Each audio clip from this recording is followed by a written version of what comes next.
안녕하십니까, 강한 주식입니다. 오늘 월요일 시장이 조금 반등이 나오고 있습니다. 이제 이번 주에 굉장히 중요한 일정들이 시작이 되고 있습니다. 결전의 한 주라고 말씀을 드릴 수가 있는데요.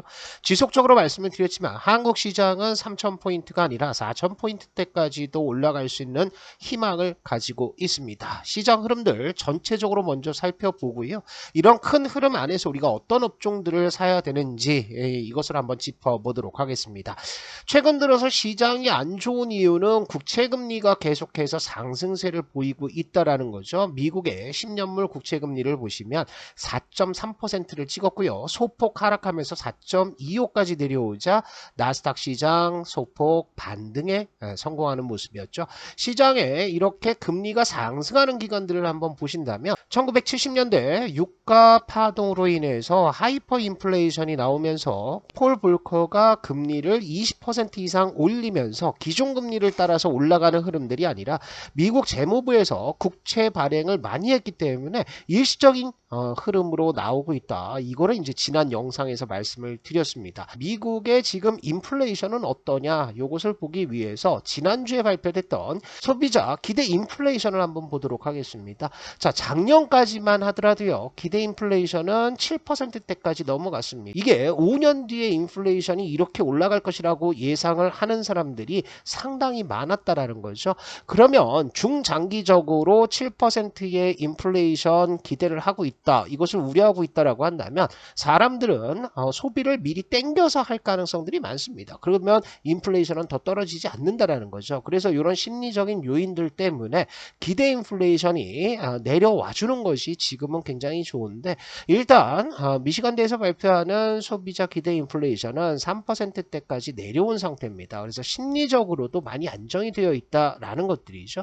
이렇게 인플레이션이 어느 정도 잡혀가고 있는 상태, 물론 지난번에 발표됐던 인플레이션은 3.2%로 지난달 3%에서 조금 상승을 하긴 했지만 여기에서 이 인플레이션과 인플레이션을 잡기 위해서 기준금리를 올리는 이런 정책들로 인해서 미국의 GDP가 꺾였느냐, 요것을 한번 보셔야 됩니다. 그래서 미국의 경제 흐름들을 한번 보실 텐데요. 산업 생산을 각 나라별로 보도록 하겠습니다. 미국의 산업 생산은 2022년 고점을 치고 난 다음에 쭉 빠졌습니다. 산업 생산이 빠진다는 것은 뭐예요? 경기가 위축하고 있다라는 것들을 알려주는 거죠. 그리고 한국도 역시나 마찬가지로 2021년 고점을 치고 나서 산업 생산이 완전 마이너스로 터졌습니다. 그러니까 우리 시장의 GDP는 마이너스 폭이 커요. 그래서 GDP 성장률이 상당히 낮게 잡히는 거고요.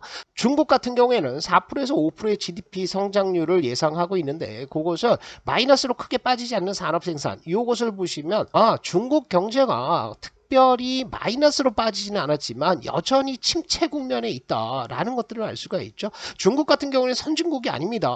아직 중진국에서 선진국으로 들어가는 경제 구조를 가지고 있기 때문에 이런 식으로 저성장하는 모습을 보여준다라고 했을 때는 문제가 심각한 거예요. 그래서 디플레이션도 나오는 거고요.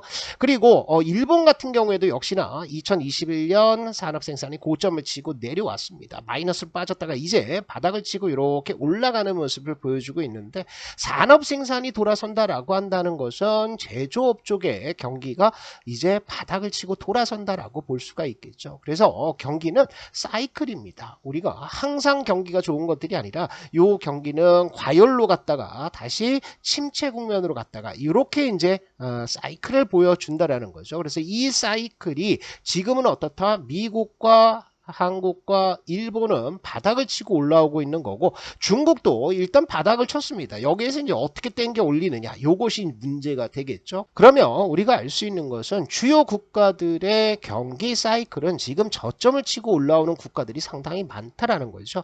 자, 우리나라 중요한 것은 이제 수출이 제일 중요한 겁니다. 이거는 제가 강한주식연구소 회원님들 그리고 우리 정회원님들한테도 누차 강조를 드리는 거죠. GDP는 가계 소비 플러스 정부의 소비 그리고 여기에 수출 마이너스 수입으로 이루어져 있습니다. 그래서 GDP 성장률을 봤을 때 가계 쪽에 소비가 많은 것들은 어디입니까? 미국이죠. 그리고 미국은 정부의 재정 지출도 할 수가 있습니다. 페트로 달러, 기축통화를 갖고 있으니까 그렇죠. 그런데 우리나라는 이 두 개를 가지고 있습니까? 내수 시장은 너무나 작기 때문에 우리가 가계 소비를 통해서 GDP 성장률을 끌어올릴 수가 없죠. 정부도 역시나 한계가 있습니다. 그래서 우리나라에서는 GDP 성장률이 많이 나오려면 요 수출이 폭발적으로 늘어나면서 무역 수지가 흑자를 기록하면서 GDP 성장을 하는 전형적인 수출 국가라는 거죠.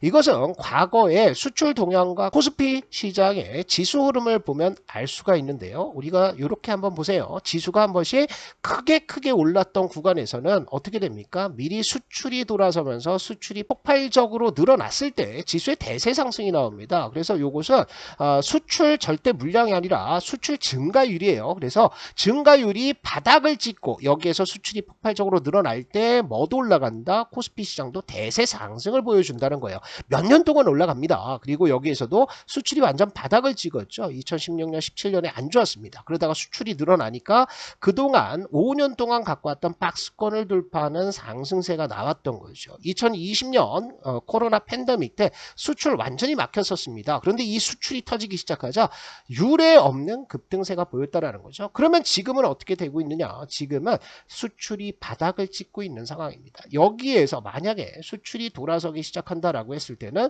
또 한 번의 상승이 나오면서 정고점대를 돌파하는 흐름도 충분히 나올 수 있다라는 거죠. 오늘 기사를 보시면 8월 20일까지 수출 증가율이 다시 마이너스 13% 이상을 기록을 했습니다. 이게 되게 아쉬운 부분들인데요. 정부에서 수출 진작책은 진작에 나왔었습니다. 그래서 제가 유튜브 영상을 통해서도 정부의 대처가 좀 아쉽다. 지금은 수출 기업들에 대한 세제 지원이라든지 정책적인 지원이 아주 폭발적으로 나와야 된다라고 말씀을 드렸었는데 드디어 나오기 시작을 했습니다. 지난주에 정부에서 23조 원을 풀어서 수출 기업 총력 지원 나선다. 이런 얘기가 나왔죠. 그래서 지금 우리 수출 증가율은 이렇게 바닥에서 추가적으로 한 번 더 빠진다고 하더라도 결국에는 바닥을 어느 정도 잡고 돌아설 가능성들이 있어 보인다라는 거죠.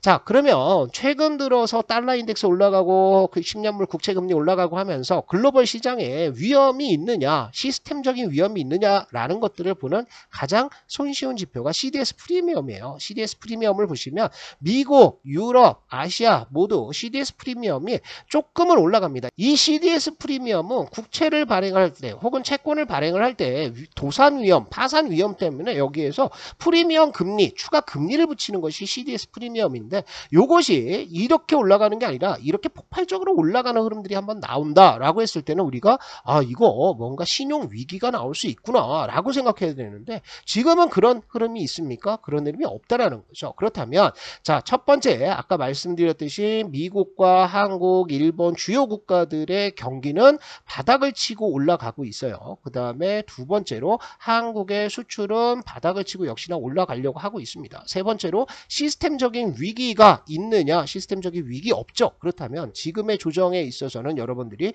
크게 우려하거나 겁먹을 필요 없다라는 거죠. 그러면 지금까지 왜 이렇게 시장이 빠졌느냐? 여러분들 많이 힘들어 하셨을 거예요. 근 2, 3주 동안 아주 지루하고 슬슬 빠지면서 포트 수익률, 여러분들 계좌 수익률을 갉아먹는 수급적인 흐름들이 나왔습니다. 그것은 요거예요. 기관 쪽에서 코스피 시장에 있어서 7월 중순부터 시작해서 거의 내다 던지는 수급들이 나왔죠. 계속 하루 매수하고 4천억 또 그 하루 만에 바로 나갔죠. 3천억 매수 들어왔는데 6천억, 7천억 팔고요. 계속해서 매도를 하면서 현물 시장에 프로그램 매도가 계속해서 꽂혔습니다. 그런데 이 프로그램 매도는 어디에서 기인했다?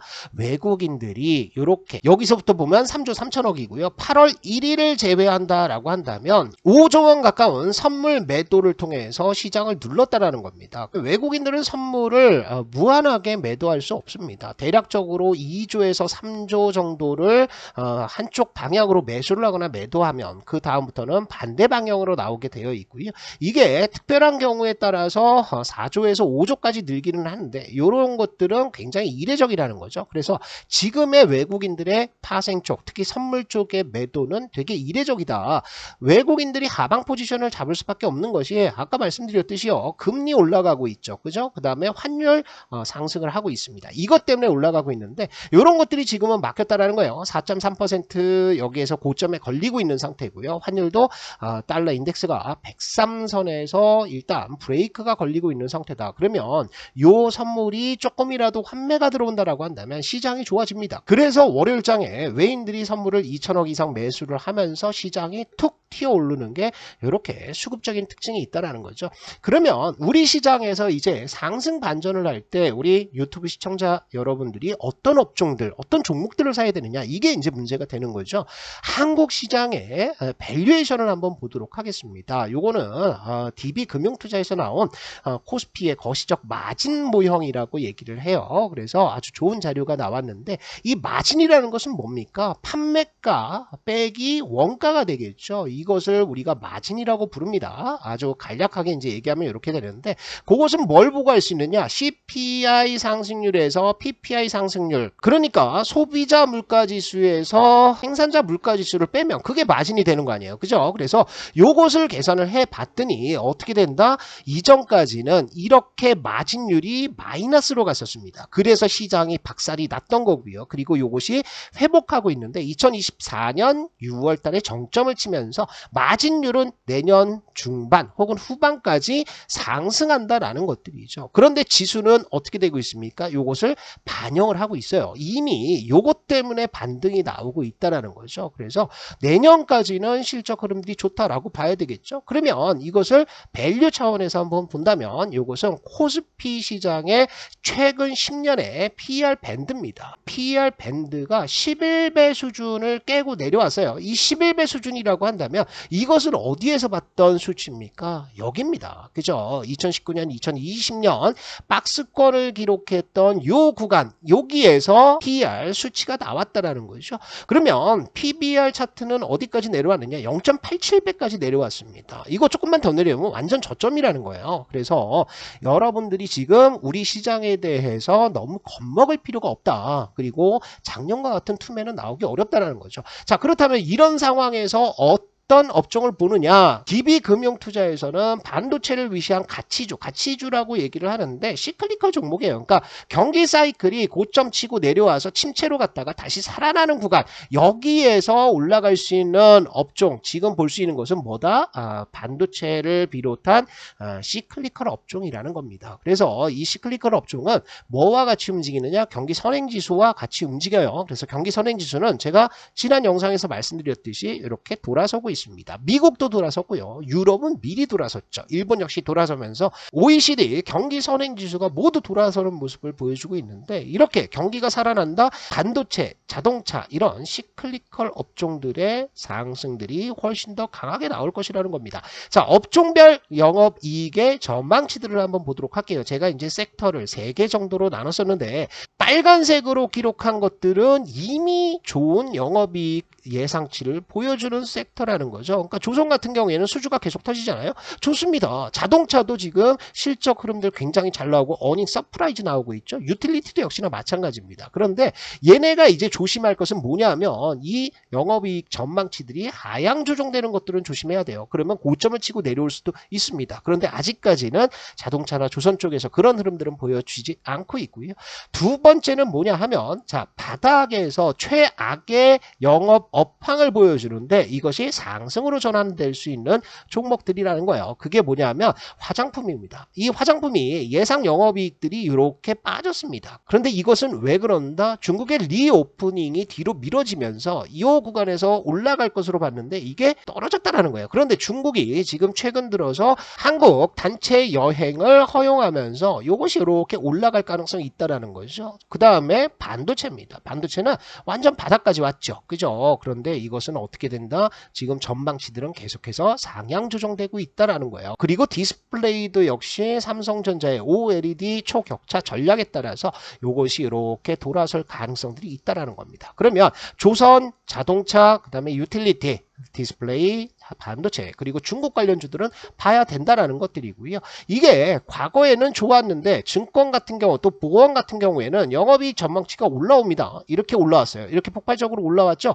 그런데 이런 종목들을 보면 안 되는 이유들이 있어요. 왜 그렇습니까? 증권 같은 경우에는 아직 PF 대출이 남아있는 상태고요. 그죠? 그리고 보험 같은 경우에도 이렇게 수직으로 올라가는 게 말이 됩니까? 이것은 말이 안 되는데요. 그 이유는 보험 쪽에서 채권금리 상승으로 인해서 약간의 장부 마사지에 들어간 거죠. 그래서 채권을 우리가 두 가지로 분류하는데 매도 가능 증권과 만기 보유 증권으로 나눕니다. 그래서 이 매도 가능 증권에 있어서 금리가 올라가면 이렇게 금리 인상한 것만큼 뭘 해야 하냐면 이렇게 평가 손실을 반영을 해야 돼요. 그런데 이렇게 되면 너무나 재무제표가 안 좋아지니까 이렇게 손실 보고 있는 채권을 만기 보유 증권으로 옮겼다라는 거죠. 그러면 이 손실이 없어지면서 순이익이 이렇게 올라가는 착시 현상을 보여주고 있다. 라는 것들이에요. 그래서 증권과 보험 같은 경우에는 크게 여러분들이 관심을 가지시면 안 된다. 운송 같은 경우에도 마찬가지죠. 조선 쪽에서 발주가 나오면서 새로운 배들이 투입이 되는데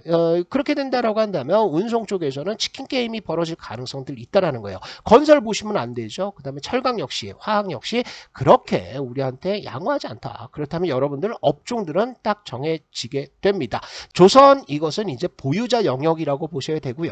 자동차 같은 경우에는 8월 달 들어서 현대차, 기아차의 발주 물량이 좀 줄었다라고 해서 박살이 났죠. 자동차 부품주들 봐야 됩니다. 화장품 요거 봐야 되고요.